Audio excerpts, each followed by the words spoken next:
Hey, what's going on everybody? Commander Crane here, and we are back with another Pioneer deck tech. And today we're going to be talking about Torgal, Wolves, and Werewolves, a deck that I'm very excited to talk about today. As always at the end of the video, let me know in the comments section below, what do you think about this deck? Is there a specific wolf or werewolf that I should have put in this deck that I did not? Or do you have suggestions for upcoming videos? Just let me know in the comments section. So I've technically done a deck like this before, like a Gruul Wolves and Werewolves deck. I played it at F&M, and it really was a lot of fun. But there's a new card that got added into this deck that is fantastic from Final Fantasy, and that card is Torgal, a Fine Hound. It's really kind of like a Giada for the most part. For Wolves and Werewolves, it's technically a little bit worse in a way, but it's a 2/2 for 2. Whenever you cast your first human creature spell each turn, that creature enters with an additional +1/+1 counter on it for each dog and or wolf you control, and then you can tap it for 1 mana of any color. So overall, pretty solid card. You know, Giada, like, they enter with the 1/1 counter for each other angel you control, and she can tap it for at least 1 white, but only for an angel spell. So it's a little bit better, but a little bit worse at the same time. But overall, it's still a really good card that I'm happy to add to our wolf deck. So let's go and take a look at what we're actually playing here. So we're playing 28 creatures in this deck. Technically, there is one card that's kind of like a creature. Actually, 2 cards that are kind of like a creature, but they're technically not. But let's go ahead and take a look at what we're playing. So we're playing 4 Land Werewolves and 4 Ascendant Pack Leader as our main 1-drops. So it's a little weird to play Land Werewolves in this deck, but to be honest with you, I really didn't want to play Kessig Prowler. So Kessig Prowler is the other 1-drop werewolf I've played in the past. It's like a 2/1 for 1, and then for 5 mana you can transform it.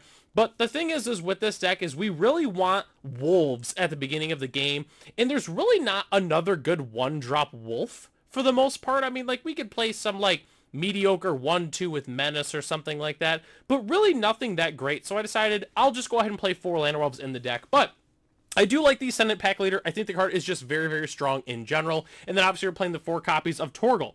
We are also playing 3 copies of Werewolf Pack Leader, 1 copy of Primal Adversary, and 4 copies of Reckless Stormseeker. So Werewolf Pack Leader is pretty self-explanatory. We have a ton of different 2-drops in this deck, and I thought Werewolf Pack Leader was arguably, not to say like it's the worst card per se, but I really wanted to play 4 copies of Torgal and 4 copies of another 2-drop in our deck, so that's why we're playing the 3 copies of Werewolf Pack Leader. Primal Adversary is really just because I want to make sure we have enough wolves with Torgal, so that way our werewolves that we play, because obviously it's a human werewolf, they enter with a lot of 1/1 counters on them. So that's why I'm just playing the 1 copy of Primal Adversary. I figured it was a little bit better than Cemetery Prowler, really not by too much, but I do like the Primal Adversary. And then Reckless Stormseeker is just awesome. I mean, it actually works really well with Werewolf Pack Leader. We go turn 2 Pack Leader, turn 3, play the Reckless Stormseeker, give itself haste attack for, 6 power, draw a card, which is pretty good. But then obviously if we do transform on the Nightbound sign, that's when some really crazy things start happening. So definitely huge fan of Reckless Stormseeker and Stormcharge Slasher. And then rounding out our Wolves and Werewolves, we are playing 4 copies of Tovolar, Dire Overlord, and 4 copies of Night Pack Ambusher. I really love Tovolar in this deck. It's just fantastic, dude. Whenever a wolf or werewolf you control deals combat damage to a player, we draw a card. So we're going to draw a whole bunch of cards off of this. And then obviously, if we control 3 or more werewolves, we can make it night and then transform them. Which, it's relatively the same card. It really just turns into a Kessig Wolf run and then gets a little bit bigger. So it's not like a crazy, big upside on the backside, but it's still just a good card. And the Night Pack Ambusher card's awesome. It gives our wolves and werewolves +1/+1. And then if we don't cast spells on our turn, we get to make a 2/2 green wolf creature token, except it's a 3/3 technically.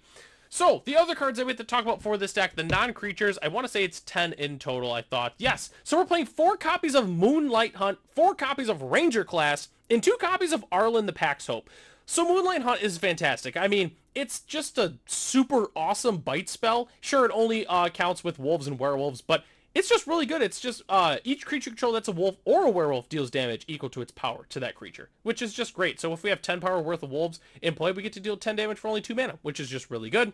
And then Ranger Class is just so good. I love this card. We just pump a bunch of extra mana into this when we have it laying around, and we get some really nice abilities. Making the 2/2 for 2 is fantastic. Then we could level it up. Whenever you attack, put a +1/+1 counter on target attacking creature is great. And then the level 3 there, being able to play creature spells from the top of our library is really good. And with cards like Torgal and Arlen, if it's on the backside there, we're going to have some extra mana lying around, which is just great. And Arlen in general, big fan of this card. I really like its +1 in conjunction with Nightpack Ambusher, just because, like we can cast creature spells as though they had flash. So we can, with Werewolf, Nightpack Ambusher, sorry, we can get those extra wolves and then still add some pressure onto our board, which is really good. The -3 is obviously fantastic, especially with Torgal. And then the backside is just really good too. We can make some extra mana. We've got things to do with this mana, like activate Ranger class, for instance, and Werewolf Pack Leader, for instance, also really good too. And then the 0 is honestly just good. A 5/5 Werewolf creature with Trample, Indestructible, and Haste. Yeah, sign me up. That's why we're playing 2 copies of Arlen. The card is absolutely fantastic. So that's the entire main board. Let's go and hop into the lands. We're playing 22 lands.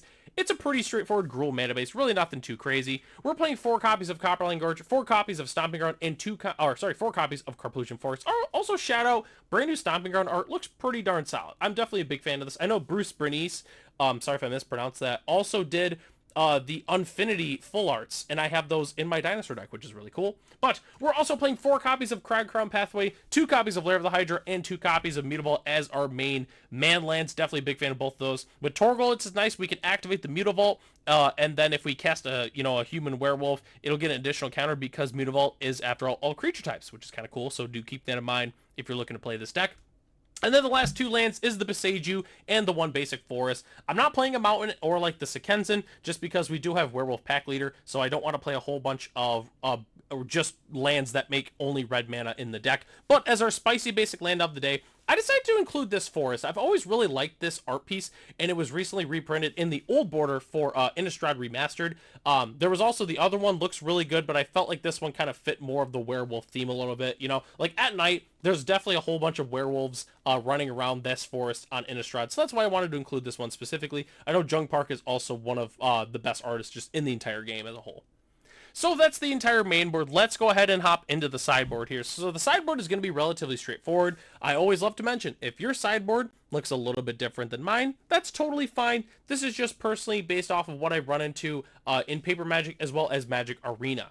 So, we are playing 4 copies of Pick Your Poison. This card just feels so important in this current metagame, just with like all the different Corey Steelcutter decks and Unholy Annex decks and things like that. We really need Pick Your Poison in this metagame, and that's why we're playing 4 copies of it. We're also playing 2 copies of Torch the Tower. Fantastic early game removal that is very needed in this metagame as well. We're also playing 2 copies of Tyvar Stand.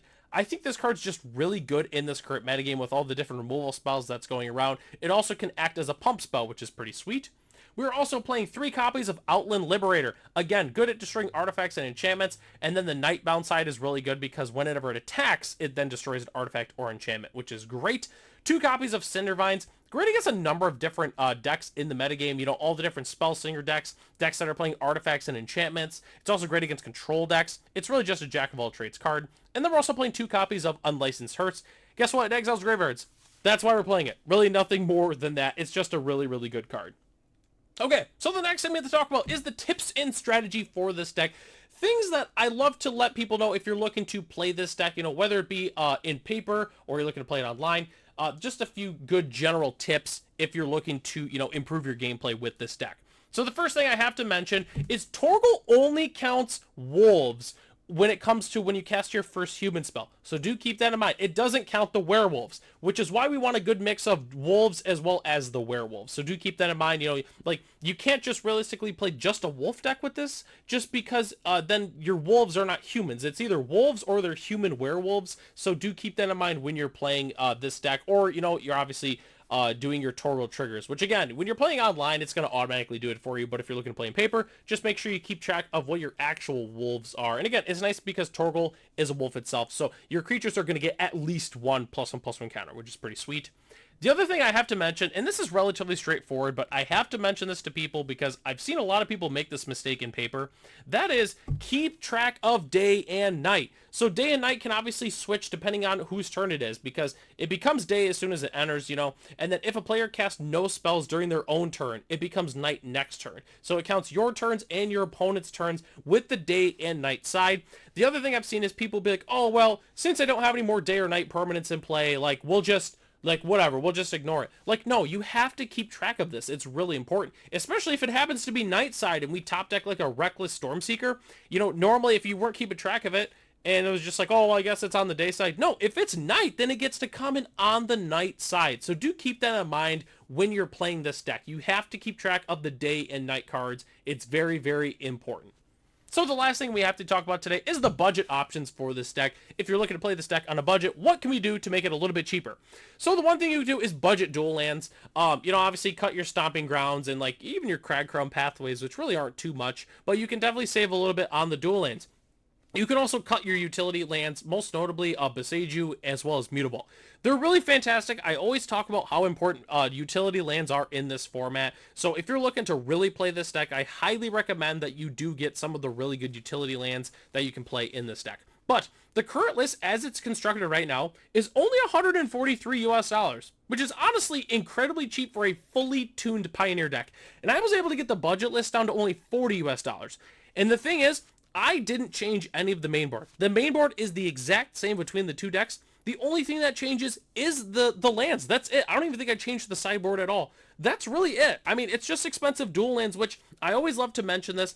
When you're playing Pioneer, if you invest in your dual lands and your, you know, your channel lands and such, you'll pretty much have everything ready to go. If you want to, you know, if you love playing green decks, pick up your Boseijus, or if you love playing Gruul and you like, you know, playing Gruul, pick up your Stomping Grounds. You're going to be set because every Pioneer deck you're going to build that's Gruul, you're going to want 4 Stomping Grounds in anyways. So pick those up and then you're ready to go. But even with all your Stomping Grounds, the deck's $143, which is so cheap for a fully tuned Pioneer deck. But this deck was really fun to make. I knew when Torgal was spoiled, I knew that I was eventually going to make an updated Wolf and Werewolf deck for this, just because it's a sweet. I really love Torgal. I bought 4 copies of it myself that I'm probably going to be playing at F&M definitely very, very soon. I don't know. The card is sweet. It's one of my favorite cards from Final Fantasy, and I really hope that you also enjoy this deck if you decide to play it.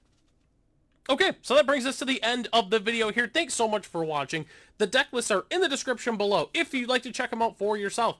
Huge shout out to our channel members, Ralph, Matt, Arcadius, Ray, Gary, Cyril Noki, Michael D, our premium channel member, The Common Colb, Jeremy P, and BG Stilts. If you're interested in being a channel member, it starts at $1 US a month, and you gain access to the exclusive Commander Crane Discord, as well as other features here on the channel. So, I'm Commander Crane, thanks for watching this video, and hope to catch you in the next one.